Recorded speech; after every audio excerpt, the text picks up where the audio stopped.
Voltamos com o Boa Noite Rio Branco na sua TV Rio Branco, o canal 8 do SBT. Mais uma vez, obrigado pela sua audiência. Com apoio do Supermercados Araújo, da Dalcauto Peças, Dalcauto Center e do Nando Cabeleireiros, eu tenho o prazer de conversar pela primeira vez aqui no programa com os defensores públicos Celso Rodrigues e Juliana Marques.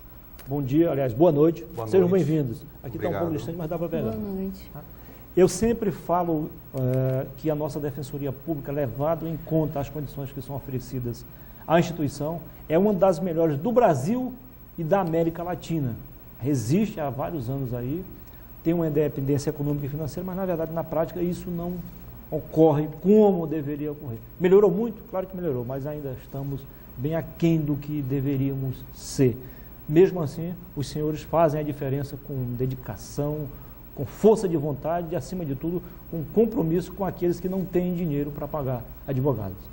De antemão, eu quero parabenizá-los pelo trabalho. Obrigado. E agora, especificamente, uma ação civil pública que vai ao encontro dos interesses de centenas, né, de milhares de pessoas que estão sendo vítimas das empresas de telefonia celular, que nem sempre cumprem o que está no contrato, né? E aí, como é que fica? Isso mesmo. A Defensoria Pública recebeu um ofício do PROCON, PROCON Acre, informando sobre essa situação, né?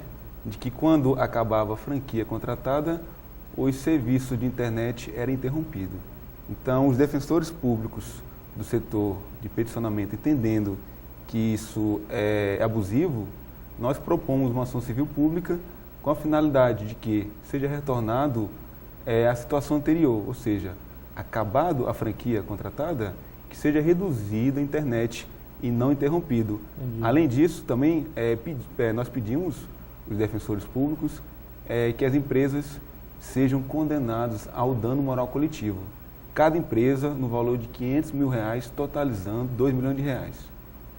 E essa ação já foi interposta quando? Ou vai ser ainda? Já. Na última segunda-feira. Estamos aguardando, nós fizemos um pedido liminar, né, para o juiz já voltar ao status quo, que era antes, né, que era só limitar a velocidade, e nós estamos aguardando o liminar do juiz até agora. Não saiu ainda nenhuma decisão. Normalmente, eu fiquei até surpreso, normalmente esse tipo de ação é mais interposta pelo próprio Ministério Público, né? E a Defensoria Pública também agora entrou nessa em defesa dos consumidores. A Defensoria Pública tem essa legitimidade de propor ação coletiva, de propor ação civil pública, né?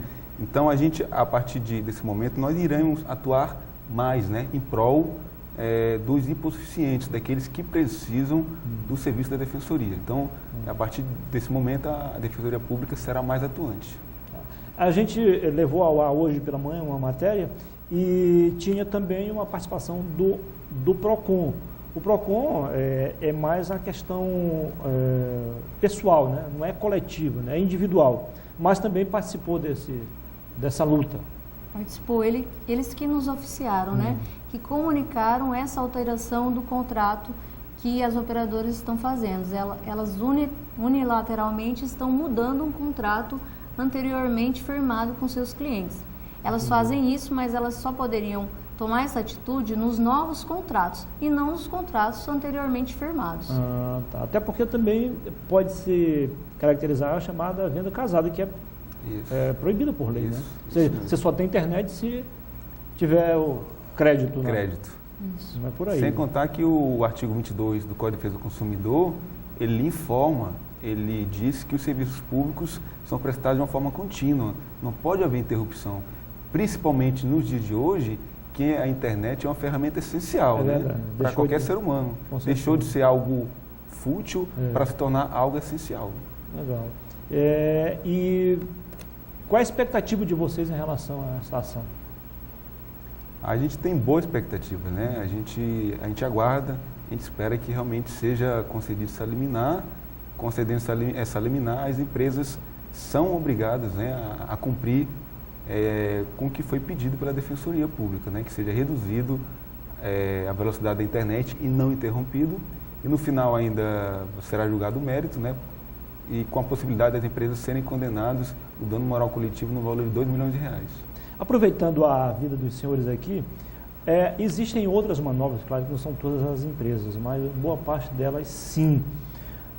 na questão de TV por assinatura, você é obrigado a engolir, a consumir um pacote já feito. Você não tem o privilégio de dizer, não, eu quero isso, vou pagar por isso. Para ter isso, tem que pagar isso. Quer dizer, venda casada na maior cara de pau. Não sei até quando isso vai acontecer.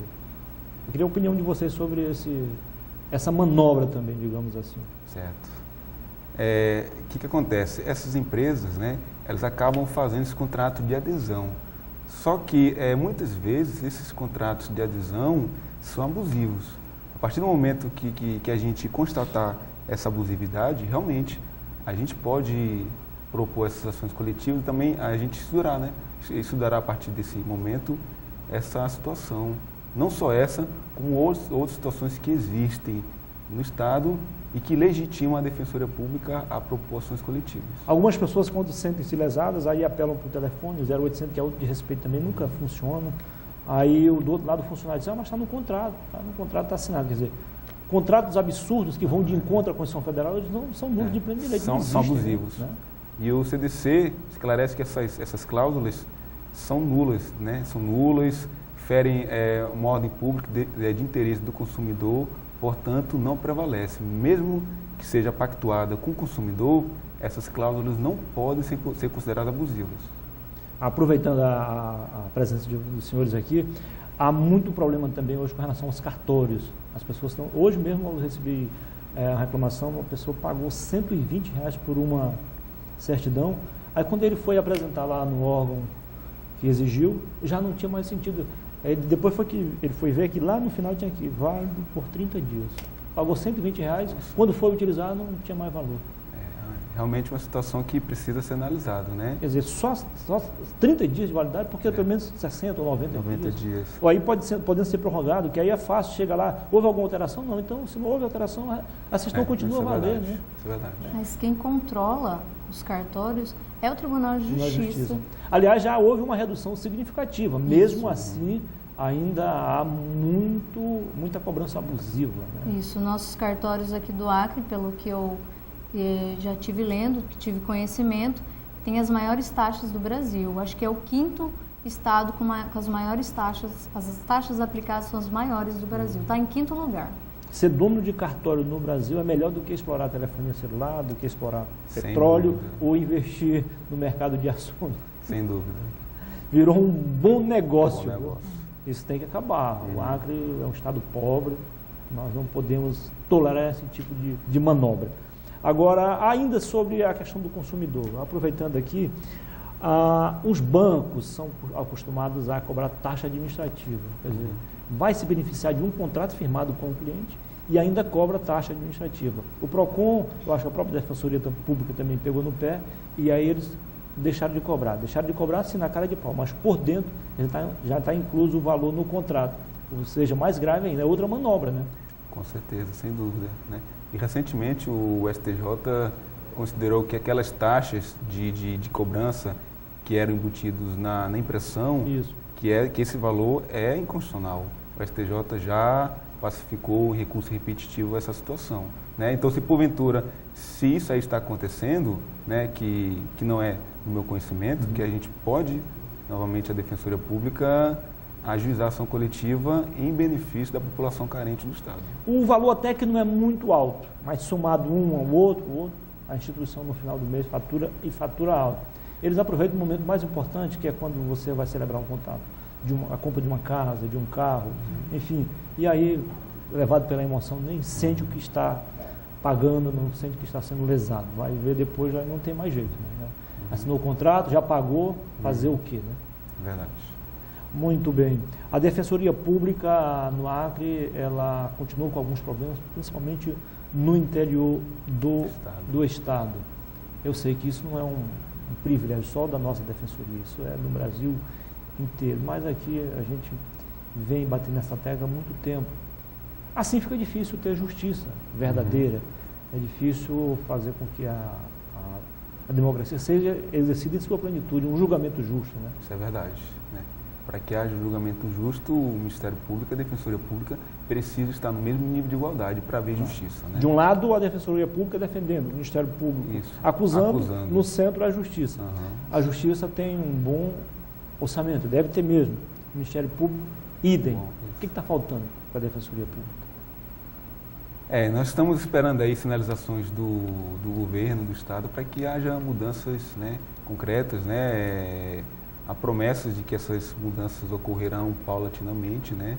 Então a gente está com expectativas de que realmente ocorram essas mudanças, né, que haja uma boa vontade do Estado. Claro que a situação já melhorou, né, melhorou do que era antes, só que ainda precisa melhorar muito mais, né. A Defensoria Pública, ela carrega o piano do Poder Judiciário. 80% a 90% dos processos que tramitam no Acre tem a Defensoria Pública em um dos polos da ação. Então a Defensoria Pública, ela é uma instituição essencial, né, não só o Acre, como também a todo o país, justamente porque a maior parte da população do nosso país é a população carente, que precisa do serviço da Defensoria Pública. E a Defensoria Pública não propõe apenas ações individuais, né? Ação de divórcio, ação de guarda. Ela propõe ação coletiva, como foi proposta agora a ação civil pública. Então, a legitimidade da Defensoria Pública é uma legitimidade muito ampla, né? Beneficia desde o indivíduo como toda a coletividade. E num país onde a taxa de natalidade é muito alta, os descasos sociais são grandes também, eu imagino que boa parte da demanda lá é em função de ação de alimentos, que é essencial ao ser humano. Isso. Só que também tem ações muito complexas, né? A gente, nos últimos anos, as ações mais simples têm perdido espaço, né, doutora Juliana? E cada vez mais... Vocês são obrigados a ficar elegendo a prioridade da prioridade. Ações complexas como ação de medicamentos contra o Estado, ações contra o Estado pedindo cirurgia, creche, aluguel social. Então, tudo isso vem com bastante frequência para a Defensoria. É uma demanda muito grande. Né? Muito grande. E acho que a população também acaba tendo mais conhecimento, né? E aí aumenta mais ainda a procura. Mais ainda, só que, de outro lado, a gente não tem aquele apoio que a gente está precisando, né? Há deficiência, inclusive, no número de defensores? Sem dúvida. Ainda? Ainda. Vocês fazem parte da nova safra de defensores, né? Isso. Relativamente nova, né? Estamos há 7 anos, né, doutora Juliana? Prestes a completar 8 anos de Defensoria Pública. Não são tão novos assim. Né? Já estão por dentro de todo. Estiveram no interior também já? Trabalhamos no interior já também. O interior é uma vida totalmente diferente. Então a gente conhece a realidade do Estado, né? O senhor esteve onde, por exemplo? Cruzeiro do Sul. Cruzeiro do Sul, a segunda maior cidade lá, a doutora? Em Acrelândia e Plástico de Castro. Lá na fronteira, no Abunã. Isso. Ali tem muita demanda também. Né? Muita demanda. População muito carente, né? O defensor público acaba tendo um relacionamento muito próximo ao cidadão, né? Cidadão. Porque o cidadão, na verdade, ele vai procurar aquilo, ele vai procurar o defensor. De amizade, né? De amizade, é verdade. Mas isso é bom, tem um lado bom também, né, doutor? Com certeza. Você se sente mais humano e mais útil, mais sensível, né, mais útil, né? Independente do vencimento, do salário, o importante é que vocês se sentem realizados do ponto de vista profissional. Com certeza, profissional sim, sem dúvida. Legal. Eu quero agradecer a presença dos senhores aqui, colocar o microfone da TV Rio Branco à sua disposição para fazer as considerações finais. Quero agradecer, né, o convite, Muniz, obrigado aí por mais uma vez, né, informar para a população que se precisarem do serviço da Defensoria Pública, que ela está de portas abertas, né, para quem necessitar, seja as ações, né, consideradas mais simples, ações de alimentos, ações de divórcio, como as ações que demandam um pouco mais de complexidade, mas a Defensoria Pública está aí de portas abertas para atender todos que precisam, né, todos que precisam dentro do patamar da Defensoria, que é no estado de 4 salários mínimos. Foi um prazer, doutor. Eu falei aqui, microfone, a gente fala em rádio, né? Microfone sem câmera não existe, televisão. Doutora Juliana, muitíssimo obrigado também pela entrevista, sucesso para a senhora, tá? Parabéns aí pela iniciativa, nessa luta firme em defesa dos consumidores. Obrigada pela presença, pelo convite. Estou muito orgulhosa de estar aqui representando a instituição. É um prazer, né, ser assistida por todo acreano e com a ajuda da internet, né, quem queira, em qualquer parte do mundo, pode nos assistir. Claro, com certeza, através do portal riobranco.net. Eu conversei aqui com os defensores públicos Celso Rodrigues e Juliana Marques, que falaram, entre outras coisas, sobre a ação movida contra as empresas de telefonia celular. Depois do intervalo comercial, eu volto para falar de ciclismo, para falar de movimento Pedala Rio Branco, de saúde, de qualidade de vida com Valden Rocha. Fique com a gente. Até já.